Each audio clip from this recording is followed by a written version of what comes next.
जब बेटी बहू ने बाप से जायदाद लेकर उन्हें घर से निकाल दिया, तब उनके बॉस ने शाम का अंधेरा घिरा आया था। छड़ी टेकते हुए वृद्ध Banwari Lal ji GM general manager के बंगले के सामने आकर रुक गए। वो अभी भी तय नहीं कर पा रहे थे कि जीएम से मिलने जाए या नहीं। वो वहीं ठिठक कर खड़े रहे। आखिर जी को कड़ा किया और लोहे का छोटा सा फाटक खोल अंदर दाखिल हुए। सामने लॉन में कोई नहीं था। ईश्वर का स्मरण कर वो आगे बढ़े। कुछ कदम चलने के बाद उन्हें पोर्च में साहब की कार नजर आई। मतलब साहब दौरे से लौट आए हैं। उत्साह से उनकी धड़कन सहसा बढ़ गई। उन्होंने शीघ्रता से शेष रास्ता पार किया, बरामदे में आ जूते खोले और कांपते हाथों से कॉल बेल का बटन दबाया। कॉल बेल की मधुर धुन से विशाल बंगला गूंज उठा। कुछ क्षण पश्चात किसी के निकट आने का पदचाप सुनाई दी। अगले ही पल अर्दली ने द्वार खोल अदब से पूछा, कहिए। जी साहब हैं? जी हाँ, मुझे मिलना था, बस 5 मिनट के लिए आइए, कहते हुए अर्दली ने सासम्मान रास्ता बतलाया। झिझकते हुए बनवारी लाल ने बैठक में प्रवेश किया। जीएम के बंगले पर वो पहली बार आए थे।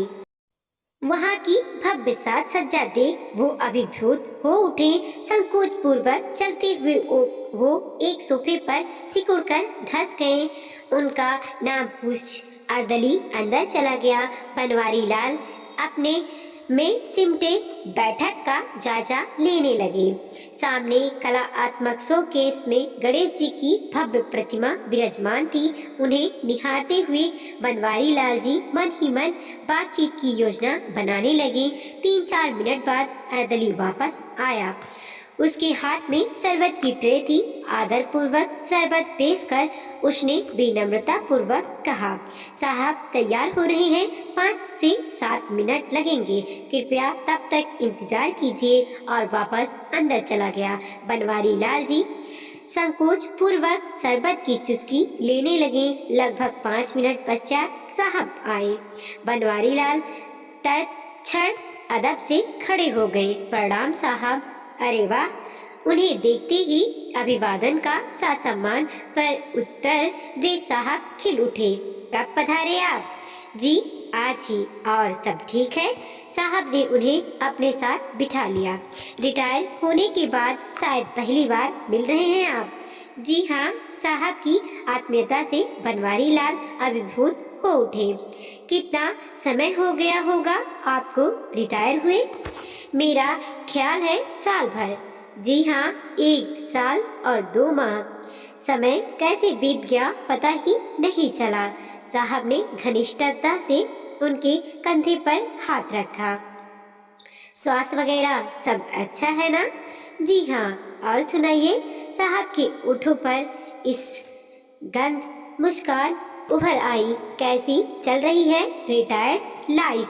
बनवारी लाल के हृदय की धड़कनें सहसा बढ़ गई। उन्हें लगा यही माकूल क्षण है साहब से शिकायत करने का। उन्होंने हाथ जोड़ ये याचना पूर्ण नजरें साहब के चेहरे पर गड़ा दी। एक प्रार्थना थी साहब। हाँ हाँ कहिए ना, इतना संकोच क्यों कर रहे हैं? जी बनवारी लाल जी अब भी झिझक रहे थे। दरअसल कार्यालयीन कार्य था। आप कहेंगे बंगले पर आकर कोई बात नहीं, साहब ने उन्हें आश्वस्त किया। वसूलों में कभी कभी ढील दी जा सकती है। फिर आप तो रिटायर हो चुके हैं, दूसरे शहर में रहते हैं, आप निसंकोच कहिए। बनवारी लाल का स्वर याकायक थरथरा उठा। साहब मेरे पीएफ का और अन्य फंड का पैसा दिलवा देते तो बड़ी मेहरबानी होती। पीएफ और अन्य फंड? साहब बुरी तरह चौंक पड़े। क्या कह रहे हैं आप? आपको अभी तक मिले नहीं? नहीं साहब। साहब की प्रतिक्रिया से बनवारी लाल को उम्मीद बत्ती महसूस हुई। अजीब बात है, साहब के चेहरे पर हैरत भरी उलझन उभर आई। साल भर से अधिक हो गया और आप अभी तक चुप बैठे हैं?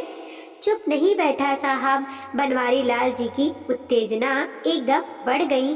कई बार कोशिश की बीसियों चक्कर लगा चुका हूँ दफ्तर के, फिर भी नहीं हुआ। नहीं साहब, हद है साहब, झल्ला गए। एक ईमानदार और कर्तव्यनिष्ठ रह चुके कर्मचारी के संग यह सलूक। बनवारी लाल की आंखों की चमक बढ़ गई। वैसे साहब ने याददाश्ता पर जोर देते हुए अपनी नजरें उनके चेहरे पर ही टिका दी। फंड आदि का काम तो राम प्रसाद जी देखते हैं ना? जी हाँ, वो तो आपके मित्र हैं ना? जी जी, बनवारी लाल ने जुबान काट ली। फिर काम किया नहीं उसने? मित्र का काम? काहे की मित्रता साहब? बनवारी लाल जी के कलेजे से ठंडी आह निकल गई। दफ्तर छूटा, मित्रता भी छूट गई। चक्कर पर चक्कर लगवाए जा रहे हैं। मैं समझा नहीं किस बात के चक्कर? अरे फिजूल में ही। बनवारी लाल का स्वर कांप उठा। कभी यह जानकारी छूट गई, कभी यह एंट्री गलत कर दी। आपने कहा नहीं एक बार में सब तफ सिर से बातला दे? कहा था झल्ला जाते हैं सब, लिखा तो है फॉर्म में। हैरत से साहब अस्तब हो गए। उन्हीं की कंपनी में उन्हीं के नाक के नीचे इतनी लाल फीता साही उनके जबड़े कस गए। बनवारी लाल के दिल की धड़कनें बढ़ गईं। कुछ क्षण के मौन के बाद साहब ने सहानुभूति पूर्वक उन्हें निहारा। मुझे बेहद खेद है बनवारी लाल जी, कंपनी के इतने पुराने और ईमानदार मुलाजिम होने के बावजूद आपको परेशानियां उठानी पड़ी। आप एक बार भी मुझसे मिल लेते।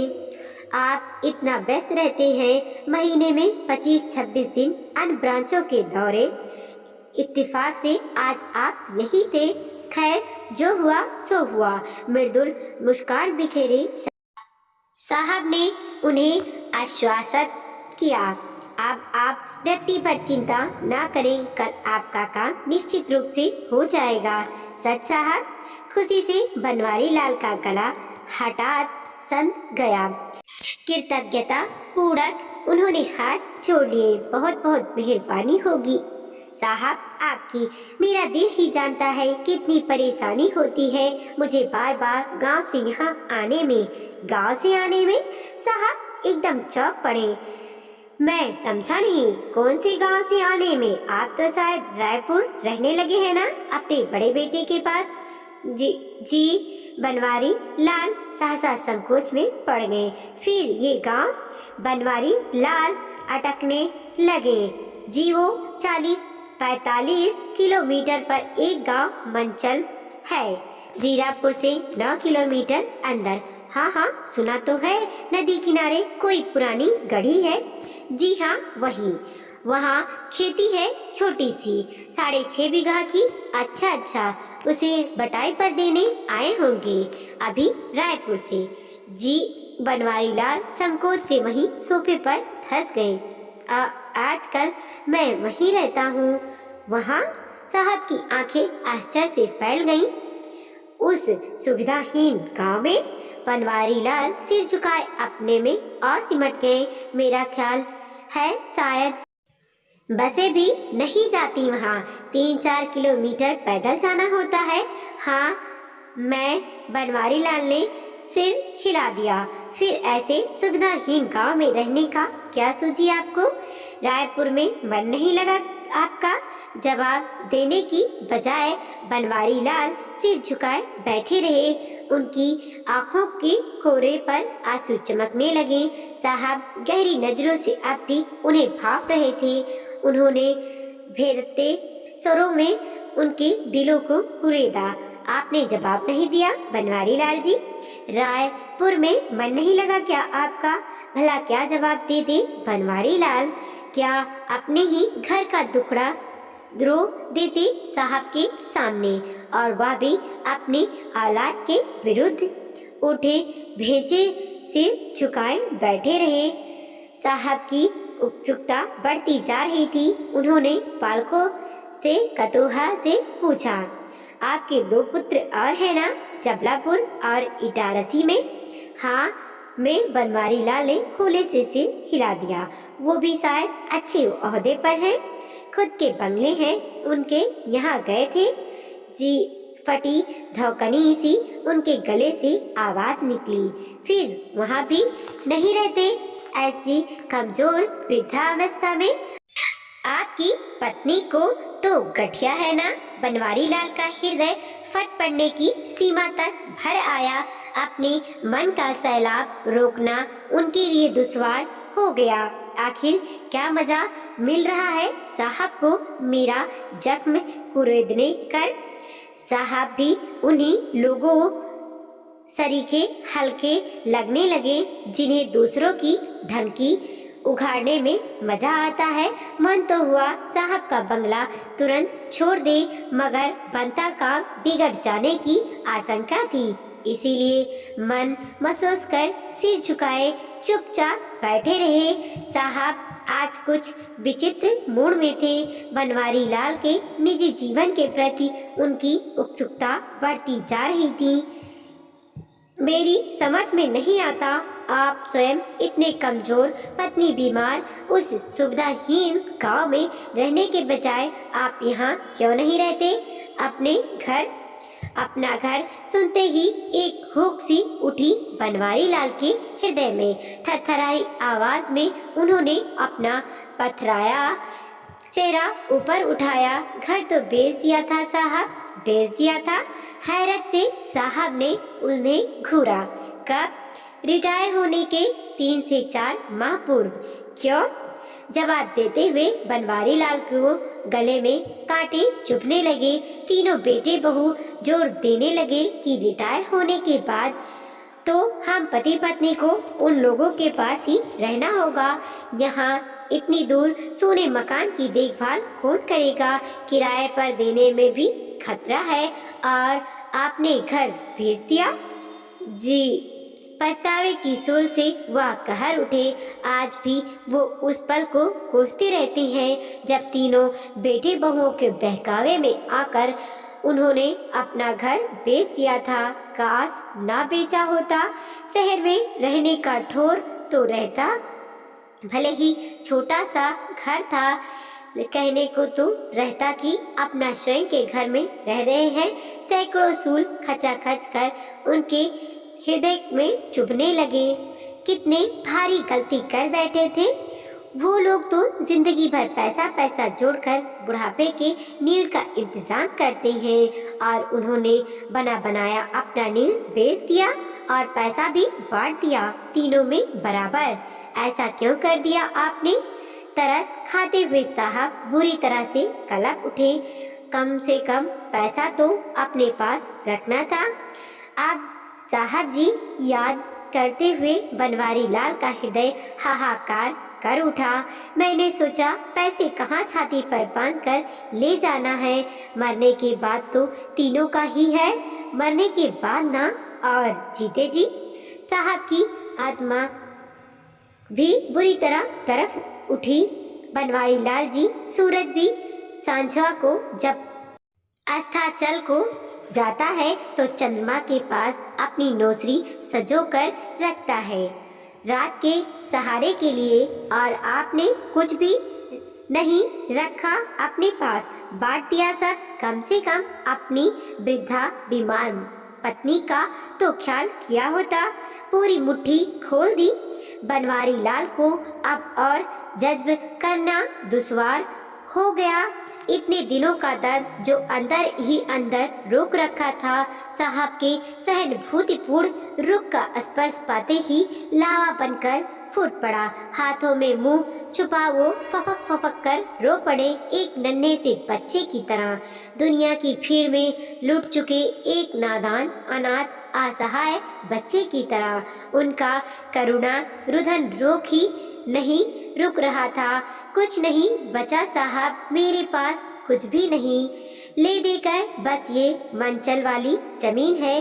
दाम कम रहे थे उस वक्त, भगवान ने कुछ ऐसी बुद्धि दे दी कि बेची नहीं। लड़कों को भी जानकारी नहीं थी उसकी, वरना साहब अस्तब सुनते रहे। बनवारी लाल सोफे से उतर गिड़गिड़ाने लगे। मेरे फंड के पैसे दिलवा दो साहब। बड़ी मेहरबानी होगी। बार बार मेरे बूते का नहीं रहा किराया लगाकर आना, 1 रुपया खर्च करना भी बहुत सोचना पड़ता है साहब मुझे। साहब को अब और सुनना दुश्वार हो गया। पिता के उम्र का एक वृद्ध इंसान उनके सामने इस तरह उन्होंने खींचकर वृद्ध बनवारी लाल की कुर्सक काया को अपने बहु पास में जकड़ लिया। भाव तिरेक में उनसे बोला नहीं जा रहा था। किसी तरह दिल पर काबू पा उन्होंने संदेह कंठ बनवारी लाल को आश्वासित किया। आप रत्ती भर चिंता ना करें बनवारी लाल जी, आपका काम हो गया समझो। ब्याज समेत एक एक पैसा आपको मिल जाएगा। सच साहब? कृतज्ञता से बनवारी लाल की सूनी आंखें चमक उठी। हाँ, मैं सिर हिलाते साहब आत्मीयता से मुस्कुरा दिए। अब तो खुश? बनवारी लाल ने उनके हाथों को अपने सजल आंखों से लगा लिया। अच्छा बनवारी लाल जी, उनकी पीठ थपथपा साहब ने उनके मन को खंगाला। फंड का पैसा मिलने के बाद आपकी क्या योजना है? बस ये पैसे मिल जाएं, बैंक में एफडी कर दूंगा, फिर ब्याज से। और रहेंगे कहाँ? मंचल वाली जमीन बेचकर यहीं शहर में छोटा सा घर ले लूंगा। रायपुर या अन्य बेटों के पास नहीं जाएंगे? कूटता और निराशय से उनके ओठ फड़फड़ा कर रह गए। साहब उनके चेहरे पर आते भाव को भांपते रहे। कुछ क्षणों के मौन के बाद उन्होंने गहरे स्वरों में पूछा, बनवारी लाल जी, क्या आपको मालूम है आपके फंड के काम में अड़ंगे कौन डाल रहा था?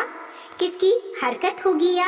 जाने दो साहब, मेरा काम बन गया। अब मेरे मन में कोई कटता नहीं। फिर भी कौन होगा वह अड़ंगेबाज? है तो वही जो कभी मेरे मित्र राम नहीं बनवारी लाल जी, वो नहीं, मैं स्वयं आपका जीएम। आप? हैरत से बनवारी लाल की आंखें फैल गईं। अविश्वास से वो साहब को देखते रहे। हाँ बनवारी लाल जी, मेरे ही कहने पर राम प्रसाद जी टाल मटोल कर रहे थे। बनवारी लाल जी को अब भी विश्वास नहीं हो रहा था। साहब बेहद गंभीर थे। आपकी रिटायरमेंट के बाद महीने भर पूर्व राम प्रसाद जी मेरे पास आए थे और उन्होंने ही ऐसा करने के लिए मुझसे अनुरोध किया था। मगर क्यों? बनवारी लाल जी, साहब की आवाज भारी हो गई। आपकी आंखों पर ममता की पट्टी बंधी थी। आप कुछ देख नहीं पा रहे थे, मगर राम प्रसाद जी ने सब भांप लिया था। क्या? आपके बेटे बहुओं में से एक भी आपकी सेवा नहीं करने वाला।